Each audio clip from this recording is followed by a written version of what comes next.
Good morning guys. आज मैं अभी मसाला डोसा रेसिपीज खा रहा हूँ जो कि ज़बरदस्त है। और मौसम आज का बहुत ही खूबसूरत है।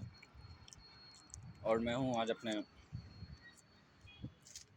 छत के ऊपर और हवा भी बहुत ज़्यादा तेज़ चल रही है।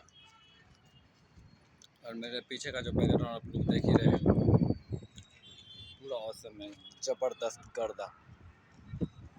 तो मेरे इस छोटे से ब्लॉग में आप सभी का स्वागत है। तब तक के लिए आप लोग बने रहें और हमारे चैनल को सब्सक्राइब करें। Love you to all. बाकी आप लोग को भी खाना है तो आइए हम लोग मिलकर खाते हैं। बहुत ही टेस्टी है। तो और हवा भी बहुत तगड़ी चल रही है। फिर मिलता है। Bye bye.